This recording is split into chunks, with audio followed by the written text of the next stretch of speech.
السلام علیکم. ابرار رشید ایک مرتبہ پھر آپ کی خدمت میں حاضر ہے اور منیر نیازی کا یہ شعر، پھر ایک دریا کا سامنا تھا منیر مجھ کو، میں ایک دریا کے پار اترا تو میں نے دیکھا. یہ شعر قابل تشریح نہیں ہے، عام فہم شعر ہے. یعنی میں ایک مشکل سے گزرا تو آگے دوسری مشکل کا سامنا کرنا پڑا یا دوسری مشکل میرا انتظار کر رہی تھی. یہی کچھ صورتحال ہے پاکستانیوں کے ساتھ.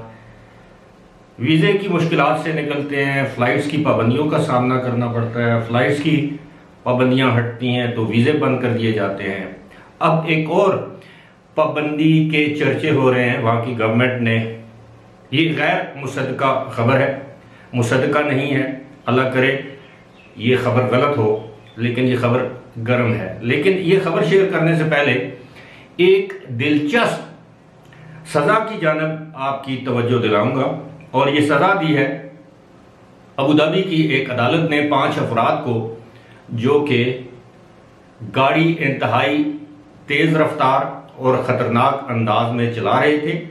یہ 2 گینگ تھے، 2 گروپس تھے، اور جس انداز میں یہ گاڑی چلا رہے تھے اس سے نہ صرف لوگوں کی زندگی کو خطرات لاحق ہوئے، ان کی اپنی زندگی کو خطرات لاحق ہوئے. تیز رفتار تھی گاڑی، خطرناک ڈرائیونگ تھی، بلکہ سڑک کی جو پیومنٹ ہوتی ہے اس کو بھی نقصان پہنچا. بہرحال ان 5 افراد کو ابوظہبی کی پولیس نے گرفتار کر لیا. اس کے بعد عدالت نے یہ فیصلہ دیا کہ ان کو 6 مہینے کی قید کی سزا، 50,000 درہم جرمانہ ادا کرنا پڑے گا. لیکن بعد میں عدالت نے ان کی 6 مہینے کی جو قید ہے اس کو 3 مہینے کے سماجی کام یعنی کمیونٹی ورک میں تبدیل کر دیا. 50,000 درہم ان کی گاڑیاں نیلام کر کے سرکاری خزانے میں جمع کروائی گئیں. 6 مہینے کے لیے ان کے لائسنس معطل یا منسوخ کر دیے گئے، ڈرائیونگ لائسنس. اور اب 3 مہینے کے لیے ان افراد کو ابوظہبی کی سڑکیں صاف کرنے کے کام پر مامور کر دیا گیا ہے. وہ تصویر موجود ہے لیکن ان لوگوں کی عزت نفس مجروح نہ کرنے کی خاطر میں وہ تصویر شیئر نہیں کر رہا. البتہ UAE کے اخبارات میں یہ تصویر چھپ چکی ہے. میں اس چیز کے حق میں نہیں کہ اگر آپ کسی کو سزا دیتے ہیں تو اس سزا پر عمل درآمد ہوتے ہوئے آپ دنیا کو دکھائیں. آپ نے خبر دے دی ہے، گڈ انف. لوگوں کی تذلیل یا تضحیک مہذب معاشروں میں نہیں کی جاتی.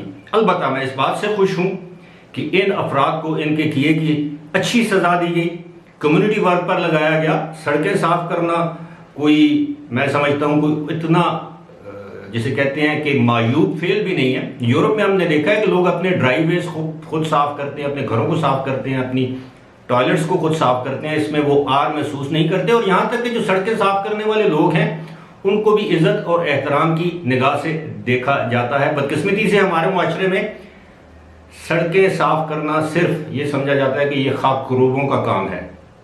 اس کی زیادہ تفصیل میں کیا جاؤں، آپ کو میں نے بتا دیا ہے کہ 6 مہینے کی قید، 3 مہینے کی کمیونٹی ورک میں جو 50,000 درہم کا جرمانہ تھا، وہ جرمانہ ان کی گاڑیاں فروخت کر کے سرکاری خزانے میں جمع کروایا گیا. اور اب یہ 3 مہینے یہ 5 افراد سڑکیں صاف کرتے رہیں گے.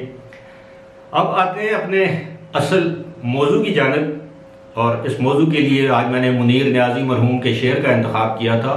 اور وہ موضوع یہ ہے کہ اب UAE کی گورنمنٹ بڑی سنجیدگی سے اس بات پر غور کر رہی ہے کہ کیوں نہ ان پاکستانیوں کی UAE میں آمد پر بھی پابندی عائد کر دے جو اب براستہ دیگر ممالک UAE میں یا دبئی میں واپس آ رہے ہیں. یاد رہے کہ UAE کی گورنمنٹ نے جب پاکستان 12 مئی سے پاکستان سے فلائٹس پر پابندی عائد کی تھی تو یہ بتایا گیا تھا کہ جو لوگ UAE میں آمد سے پہلے 14 دن میں سے 14 دن اگر سے کم مدت میں پاکستان میں رہے اور کسی بھی ملک کے راستے UAE میں آئے تو ان کی آمد پر پابندی برقرار رہے گی یا پابندی عائد رہے گی.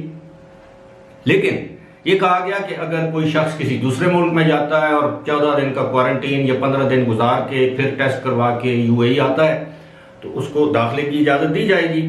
اس سہولت کا فائدہ بہت سے پاکستانیوں نے اٹھایا۔ کچھ لوگ براستہ افغانستان UAE چلے گئے، دبئی چلے گئے، کچھ لوگ براستہ جارجیا وہاں پر گئے، کچھ لوگ براستہ آذربائیجان وہاں پر گئے، کچھ لوگ براستہ اردن یعنی جارڈن وہاں پر گئے۔ یہاں تک کہ میں ایک فیملی کو جانتا ہوں کہ وہ یہاں سے فلائی کر کے امریکہ میں اپنے رشتہ داروں کے پاس چلے گئے، وہاں 2 ہفتے گزار کے وہاں سے دوبارہ واپس وہ UAE آئے۔ ظاہر ہے ایسے لوگ متمول ہوتے ہیں، یعنی افورڈ کر سکتے ہیں، ان کے لیے کوئی مسئلہ نہیں ہے۔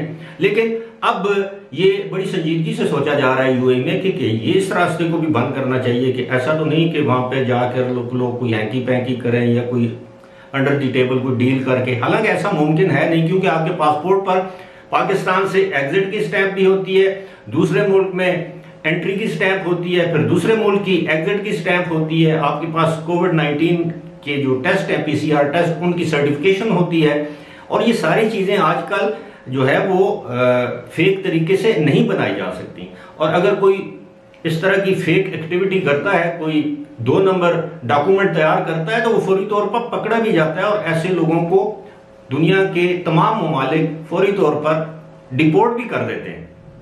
لہذا اب وہ لوگ جو یہ سوال کرتے ہیں کہ جی اب جو UAE میں پھنسے ہوئے ہیں، جن کا ٹائم اوپر ہو گیا ہے اور جن کی جو ٹریول نہیں کر سکتے، ان کے لیے میرا جواب ایک ہی ہے، دیکھیں میرے بھائیو، اس وقت UAE سے پاکستان کی فلائٹس کھلی ہیں، لہٰذا آپ یہ بہانہ نہیں کر سکتے، اگرچہ فلائٹس کی تعداد کم ہے، آپ یہ بہانہ نہیں کر سکتے کہ جی آپ پاکستان اس لیے نہیں جا سکتے کہ وہاں پر پابندیاں ہیں، پاکستان سے UAE میں جانے کے لیے پابندیاں ہیں۔ اب وہ میرے دوست، میں ان کا نام نہیں لینا چاہتا، جو ابوظہبی میں ہے، جنہوں نے 29-30 ہزار درہم جرمانہ دینا ہے، آج مجھے انہوں نے بڑی دکھ بھری ای میل کی کہ ان کی بڑی ایمرجنسی ہے، وہ چاہتے ہیں کہ وہ اپنے آپ کو حکام کے سامنے سرنڈر کر دیں، وہ جیل جانے کے لیے بھی تیار ہے تاکہ وہاں کی حکومت انہیں جلد از جلد بغیر جرمانہ لیے وہاں سے ڈیپورٹ کر دے۔ وہ ڈیپورٹ ہونے کے لیے بھی تیار ہیں، بلیک لسٹ ہونے کے لیے بھی تیار ہیں، لیکن اصل معاملہ تو یہ ہے کہ جو آپ کا جو فائن ہے اس کا کیا بنے گا۔ ان کو میں نے ای میل پر بھی اس بات کی سجیشن دی ہے، تجویز دیا، اور میں ان جیسے کوئی اور لوگ ہیں ان کی خدمت میں بھی یہ عرض کیے دیتا ہوں کہ آپ وہاں کی امیگریشن اتھارٹیز یا وہاں کی جو ہیومن ریسورس کی جو وزارت ہے یا لیبر ڈپارٹمنٹ، جو بھی ہیومن ریسورس کی وزارت، آپ اس میں ایک اپیل دائر کریں اپنی طرف سے کہ آپ کے حالات اس طرح کشیدہ ہیں، سنگین ہیں، یا آپ کے حالات بہت خراب ہیں، آپ کی مجبوری ہے، آپ نے واپس جانا ہے۔ ممکن ہے وہ آپ کو 2-4 دن کے لیے امیگریشن والے حراست میں رکھیں، آپ کا کیس سنیں اور اس کے بعد آپ کو ڈیپورٹ کر دیں۔ دوسری صورتحال یہ ہے کہ آپ ابوظہبی میں پاکستانی ایمبیسی میں جائیں، وہاں پر آپ اپیل کریں، ہو سکتا ہے کہ کوئی مخیر حضرات آپ کا جرمانہ ادا کرنے میں آپ کی مدد کر دیں۔ ایسا ہوتا کم ہی ہے، انڈینز اپنے شہریوں کے لیے بہت کچھ کرتے ہیں، وہاں کی ایسوسیشن، لیکن بدقسمتی سے وہاں پر قائم جو پاکستانیوں کی ایسوسیشنز ہیں، وہ ان میں بڑے بڑے لوگ ہیں، بزنس مین ہیں، وہ کوئی وزیر سفیر جاتا ہے، اس کی وہ مسکا پالش کرتے ہیں، سب اچھے کی رپورٹ دیتے ہیں، ان کو دعوتیں دیتے ہیں، دعوتیں ان سے کھاتے ہیں، امبیسیوں میں جاتے ہیں، وزیر بھی انہی کو ملتے ہیں، وہ سب اچھے کی گردان ان کے سامنے گردانتے ہیں، اور پاکستان میں اپنے پھنسے ہوئے کام، UAE میں اپنے پھنسے ہوئے کام کرواتے ہیں۔ اللہ اللہ خیر صلی اللہ۔ بہرحال فی الحال مجھے دیجیے اجازت، خدا حافظ۔